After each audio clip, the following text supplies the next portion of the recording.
And ఇవాళ ఒక interesting news చూశాను, అంటే న్యూస్ పేపర్లో మహాలక్ష్మి స్కీమ్ అయితే ఏదో ఉందో దానివల్ల ఆరోగ్యలక్ష్మి కూడా వస్తుందనేసి. అంటే now women is out to travel అనమాట, అంటే తన ఆరోగ్యం గురించి చూసుకొని, అంటే దే ఆర్ విజిటింగ్ హాస్పిటల్స్ అని కానీ.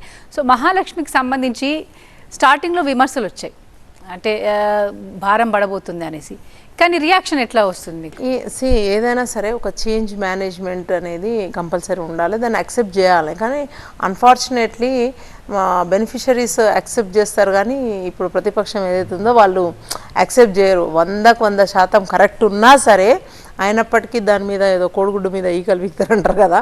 సో అట్లా ఇదేదో ఉంది అదేదో ఉంది అని ఒకలాంటి అపోహలు కల్పించడంలో వాళ్ళు కొంతవరకు నిన్న మొన్నటి సోషల్ మీడియాలో ఆన్లైన్లో సక్సెస్ అయినారు. బట్ బెనిఫిషరీస్ ఎవరైతే ఉన్నారో, విమెన్ ఎవరైతే ఉన్నారో వాళ్ళు హ్యాపీగా ట్రావెల్ చేస్తున్నారు.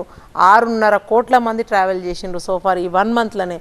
తర్వాత వాళ్ళు చూడండి ఎంత చక్కగా అవైల్ చేసుకుంటున్నారో. ఇప్పుడు వాళ్ళు they can go to hospitals, health care centres, అవన్నీ కూడా మీరు చెప్తున్నట్టుగా అవన్నీ కూడా చేసుకుంటారు. They are so happy. వాళ్ళు చెప్పినంత ఇదిగా అయితే లేదు. And government is taking care of them.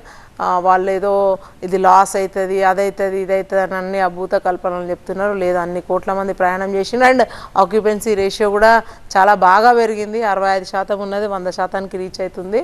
So దీనివల్ల మేల్ కూడా ఎక్కువ ట్రావెల్ చేస్తూ ఉన్నారు.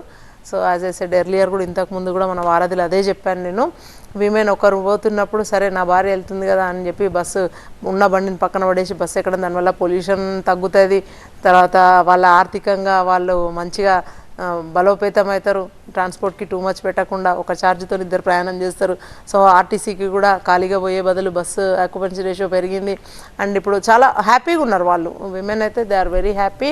అండ్ బీయింగ్ ఏ విమెన్ నాకు కూడా మంచి అనిపిస్తుంది. అంటే ఎవరు చేయని ఇది ఒక చొరవ తీసుకొని కాంగ్రెస్ ప్రభుత్వం మాత్రం ఇది చేస్తూ ఉందంటే, సోఫార్ అందరూ కూడా ఏదన్నా ఉంటే గ్రూప్ మనీ ఉంటుంది, వాళ్ళకి వడ్డీ పావలా వడ్డీకి రుణాలు, ఇట్లా అని కొంతవరకు అంటే ఆర్థికంగా అట్లా సామాజిక పరంగా కొంతవరకు. సో కాంగ్రెస్ ప్రభుత్వం వచ్చినాక ఆర్థికంగా ఇప్పుడు మళ్ళీ రాజకీయంగా మొన్నటినే చెప్పిన కదా, మళ్ళీ అదే స్టోరీ అనమాట. నేను చెప్పేది అయితే కొత్తగా ఏమి ఉండదు. అన్ని రకాలుగా కూడా మహిళను ఎంపవర్ చేస్తూ ఉంది. సో కాంగ్రెస్తోని మహిళలందరూ అండగా ఉండండి. మీరు కాంగ్రెస్తోనే కాదు ప్రభుత్వానికి సపోర్ట్ చేయండి. రాబోయే రోజులలో మనం ఇంకా కూడా మంచి మంచి అవకాశాలు అందిపుచ్చుకొని మంచి చదువులు మహిళలు ఎవరైతే ఉన్నారో విద్యార్థినులు మంచిగా చదువుకొని రేపు పొద్దుటి నాడు రాబోయే రోజులలో మనమైతే ప్రామిస్ చేసినట్టుగా జాబ్స్ కూడా వస్తాయి. మీరందరూ కూడా జాబ్స్ అందరూ అప్లై చేసుకొని మంచి జాబ్స్ కూడా సంపాదించి బలంగా అంటే స్త్రీ శక్తిని చూపించాలనేది నా కోరిక. ఈ న్యూ ఇయర్లో అయితే నేను అదే కోరుకుంటున్నా. నేను కూడా అదే రెజల్యూషన్ పెట్టుకున్నా. ఎక్కడనైనా విమెన్కి ఎక్కడ ఏ అవసరం వచ్చినా నేను ముందుందామని అయితే అనుకున్నా. Yeah that's